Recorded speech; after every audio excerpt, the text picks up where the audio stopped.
as this will be recorded, so be able to get a chance to look at it later. And it's been a long journey, obviously, for those of you who've been in it, of which our panelists, as you know, have been in this for the kind of the longest time possible. I'm going to just talk very briefly about sort of the journey to this point, and we'll kind of go from there. So I personally have been doing some online video education stuff recently over the topics of cryptocurrency, and taking people kind of from, you know, working on a kind of concept of cryptocurrency mastery, both around trading and general education, how to create businesses. And that's been an interesting way of thinking about all the different things that are under the domain of cryptocurrency, to kind of review even the things I've done from, you know, the very early token projects I was involved with, as we'll get into, I'm sure, in the kind of conversations, and kind of moving forward.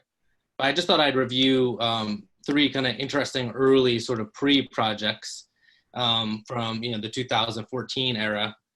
See Adam smiling here. This is a famous of that time, Kanye, the ill-fated Kanye coin. And I don't know really exactly, I didn't look exact chronology for some of these things, and I guess it depends on who you count as a person as well for a personal token.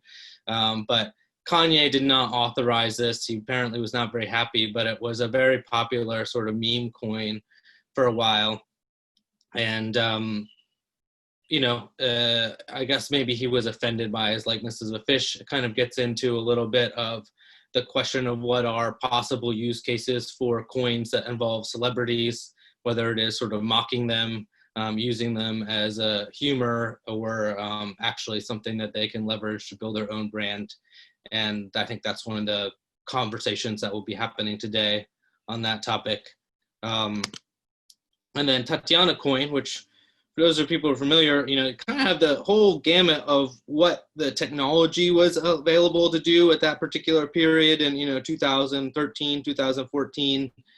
But we had kind of meme coins that were basically forks of Bitcoin, and they were trying to do their own thing. And then you had the first sort of meta colored coin assets. So it was kind of something done on top of the Bitcoin blockchain. Tatiana coin was issued with a counterparty protocol and was intended to be, you know, a musical coin that allowed kind of appreciation of value for her art. And then another one that was sort of also a counterparty asset that I was heavily involved with, that was maybe arguably not a personal token, but it was for a comic book called The Hunt for Satoshi. And here you see Satoshi on the cover, but it was interesting in being really the first project to use sort of fan-based ownership and voting. So the fans were able to buy the tokens, they were able, which entitled them to a comic book, but it also entitled them to be able to vote on, for instance, what the cover of the comic book should be. So in some ways, interestingly enough, the image of Satoshi, at least as imagined here, was something that the fans themselves chose. They were able to have an engagement and involvement with.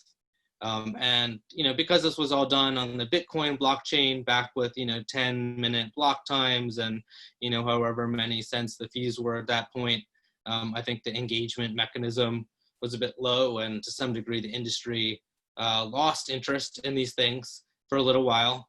But it's been exciting to see the revival of interest in some of these topics. And I thought in conversations with Chris and kind of looking at the general thing, it was a good time to look back at the world of personal tokens and kind of how it's all evolving, and what the opportunities will be around this particular area.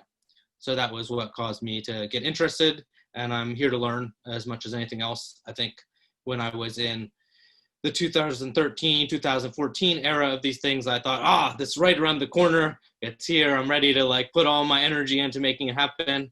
And now in some ways I'm more of an observer and listener and educator around these topics, because I still don't know exactly what will happen when, but hopefully I can learn from all you panelists today.